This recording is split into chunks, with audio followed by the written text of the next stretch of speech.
থাকিস তোরা, মন দিয়ে পড়ালেখা করে ভালো মানুষ হবি, বড় মাপের ডাক্তার হবি, যাদের সমাজের কাউকে আমার মতো অল্প বয়সে প্রাণ না হারাতে হয়।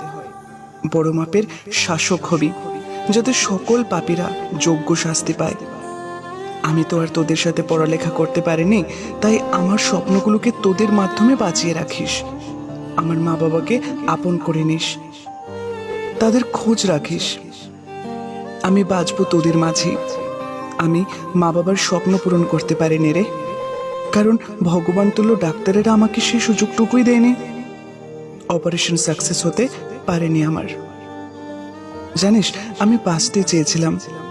অপারেশন থিয়েটারে গিয়েও তোদের খুঁজেছি, মা বাবাকে খুঁজেছি, কিন্তু কিছু বলার আগেই আমি চিরনিস্তব্ধ হয়ে পড়লাম। যদি আবার মানব জন্ম পাই, তবে এ জন্মের স্বপ্ন পূরণ করতে আসবো আবার তোদের মাঝে। ততদিন নিজেদের খেয়াল রাখিস তোরা। চিরবিদায় নিলাম আজকের মতন। চেষ্টা করিস আমাকে ন্যায়ের বিচার পাইয়ে দিতে।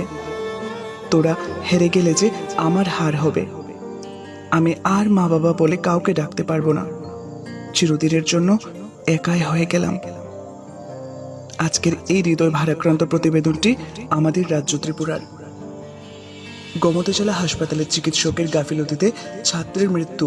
এই ঘটনায় মৃত ছাত্রের মরদেহ নিজ বাড়ি ফোটামাটি পৌঁছতেই কান্নায় ভেঙে পড়ে ছাত্রছাত্রীরা ও এলাকার লোকজনেরা।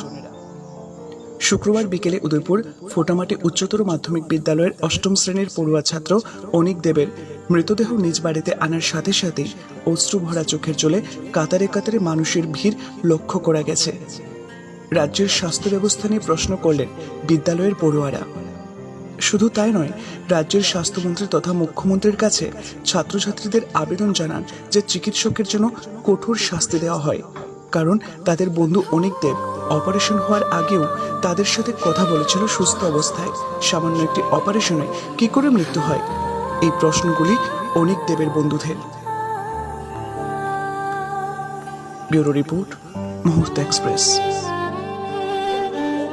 ফোটামাটি উচ্চ বিদ্যালয়ের স্টুডেন্ট চিকিৎসা গাফিলতিতে মারা গেছে। আমরা এটা সুষ্ঠু বিচার চাই। মারা গেছে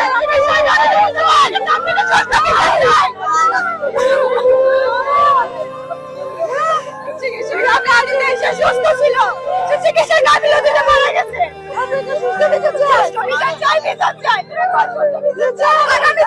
এমন কোন স্টুডেন্ট চিকিৎসা গাফিলতিতে যেন প্রাণ না হারায়, আমরা এটাই বিচার চাই।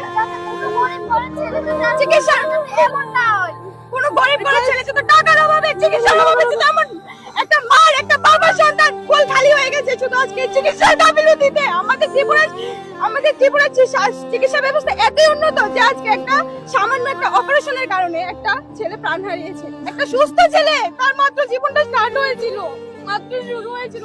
কি দেখছে জীবনে? মূল ঘটনাটা ছিল তার একটু গলাতে ব্যথা ছিল। ডাক্তার সুশান্ত সাহাকে 20-25 দিন পূর্বে দেখিয়েছিল প্রাইভেট। উনি ওষুধ দিয়েছে। ওষুধ দেওয়ার পর উনি অ্যাডভাইস করেছে যে 30 তারিখ ডিস্ট্রিক্ট হসপিটাল তেপানিয়াতে ভর্তি হওয়ার জন্য। এটা গ্ল্যান্ডের সমস্যা, ছোট্ট একটা অপারেশন লাগবে। ওই অপারেশনটা করলে ওই সমস্যাটা সমাধান হবে। সেই অনুসারে 30 তারিখ ভর্তি হয়েছে।